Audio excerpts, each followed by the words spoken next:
Hello, and welcome to this edition of State of the Fleet Industry Spotlight Series. I'm Chris Brown, Associate Publisher of Automotive Fleet. In celebration of Black History Month, I connect with Bill Pugh, entrepreneur, company owner, and software as a service expert. Bill shares his journey and his role models, and how he balances the corporate tech and business worlds while staying true to his authentic self.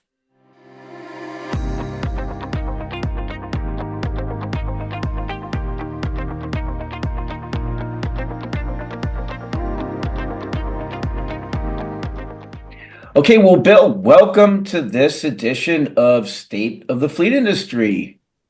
Awesome to be here, Chris. Thanks for having me. Yeah, sure. Hey, let's just dive right in. I love to hear origin stories. Tell me yours. Okay. Well, I mean, I've been in the tech space for an awful long time, but grew up in Southern California, did a whole lot of different things in and around there. Because of the location, I found that I did not have much regard for authority. So consequently, that made things tough for me. Wound up going to the military, got out of the military, stationed in Moffett Field in the Bay Area, and found myself at the front of the tech boom and decided to jump into that and discovered that, what society had set up in terms of step by step, and here's how you grow, and here's what you do, and here's how you become successful. I found that that wasn't for me. So I bounced around job to job for probably about 5 to 6 years, landed in a startup, and discovered that, hey, wait a minute, maybe this is it. After a few disappointing runs in the startup space, none of them ever really yielding any real money, I decided to be targeted, and that put me in the smart grid space with another startup. That one did go public. I decided to bounce from that, jumped over to another startup. At both of those startups, I was employee 30, and so that put me in very early. The one thing that I noticed was you have to be prescriptive to yourself and hold yourself accountable. At each one of the startups, there was specific goals that I had, and that was one, take a company public; two, take a company to acquisition; and three, secure as many patents as I could along the way. And subsequent to that, I found that corporate world was not for me. Started my own company, Smart Connections Consulting, and understood the challenges between the cities and the utilities, and found a niche space for myself. And fast forward about 15 years, and here I am with True North Software Solutions, and I still have Smart Connections, but it's given me what I would call the American dream. Wow, that's great, Bill. You grew up in South Central, right? Yep. Right here in LA. Yeah. So for those moments when people didn't expect you to be the expert in the room, you know what I'm saying, right? I mean, Yep. like you're a guy from South Central that came up and made it, and but how do you navigate those situations? You know what? I found that, again, society says that this is how you're supposed to do things. You're supposed to walk in, you're supposed to dress appropriately, you're supposed to do these things. Those things make me extremely uncomfortable. Yeah. I'm not comfortable wearing a suit. I'm not comfortable in khakis and a button down. I am t-shirts, a ball cap, a hoodie, and that's who I am. So what I found is that when I speak and get challenged, I have the answers. And if I don't have the answers, I'm upfront about it. But it's being authentic, it's being true to me, is what made me more comfortable. And the more comfortable I got, the more vocal I got. And as I became more vocal and started articulating what it is that I know, which I am a student of technology. So you don't become an expert, you really continue to learn. That's really what it was. I would just let them know this is who you're dealing with, and let the work speak for itself.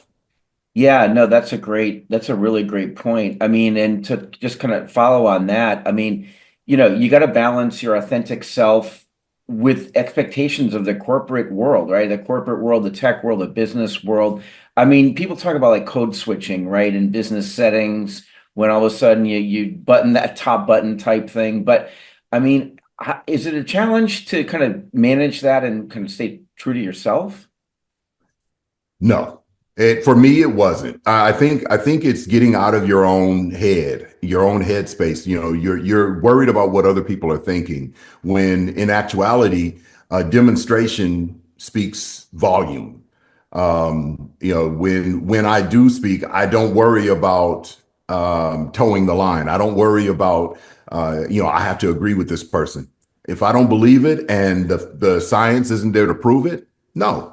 But it's a combination. So yes, I'm very technical, but I made sure that the business acumen was in place as well. So when they're talking about what's your return on investment based on this type of a solution, I have the answer. And my own perspective is what I deliver. Yeah. Yeah, fair enough. Hey, let's talk about your biggest challenge in your career. What is your biggest challenge? How did you overcome it? The biggest challenge was actually having the confidence in myself that I really knew what the heck I was doing. It was you're given a job description. You go in 9 times out of 10, that job description doesn't match what you're doing in your day-to-day job. And you have a manager that 9 times out of 10 doesn't speak to you about what's really going on and hears things secondhand. So I had trouble with, how are you going to give me a review when you don't even know what it is that I truly do? So that for me was the biggest challenge. How do I shift from that? And it was quite honestly, it was my wife. My wife said, "Look, you've been in the corporate space. They make promises, they never deliver, but you do. I believe that you can do it on your own." And that was really all I needed. Okay. Yeah, that's great. I mean, so you talk about tech and software as a service, and they aren't traditionally diverse fields. What was it like breaking into the space? I mean, are we seeing progress today? What do you think? I really think it's all in reducing the friction. So many people are averse to anything that says SaaS. So I mean, there's underlying elements of what that SaaS is. So what service is it that you're actually delivering? And you need to make sure that you're prescriptive in what that is. Whether it's a licensed and then a managed service that's associated with it, that's still SaaS as long as it's software.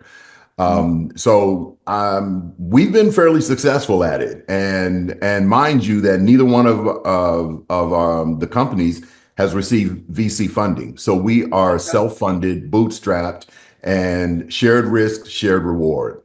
Oh, wow, that's great. Hey, let me just ask you one last question. Let's talk about mentors and role models. I mean, do you have any advice for young Black professionals and people of color in building a career in SaaS and I guess in tech in general? Absolutely. I mean, the biggest thing is no matter what it is that you're doing, whether you're still working for a corporate company or you're doing any of these other things, if you're doing it on your own, the biggest thing is set your own goals and hold yourself truly accountable. Because in your mind, you can say, well, I did what I was asked to do, but did you? Did you really? Did you do it to the best of your ability? Did you seek help when you needed help as opposed to just trying to go it on your own? The other thing is, if you really want to be an entrepreneur, make sure that you define yourself, define your solution, and define your outcomes. Mhm. And then again, hold yourself accountable. But definitely seek out people. I mean, I've had several mentors. One, in particular, asked me what it is that I wanted. And I told him flat out, I said, I want to be rich like you. He said, no, you don't. He said, no, you don't. I said, what do you mean? You just asked me and I told you. He said, no, you want a different relationship with money. Okay. And the light bulb went on. Yeah. Yeah. That's interesting. Yeah. And I remember you said in our other conversation, your wife was maybe not a mentor, but really one of your strongest, backers in life, right? Oh, yes. The equity that you have in a relationship is far more valuable than the money. Yeah. Yeah. No, fair enough. I love that. Okay. Hey, Bill, thank you for joining me on this State of the Fleet Industry video series episode. Thanks for having me. I truly appreciate it. Great.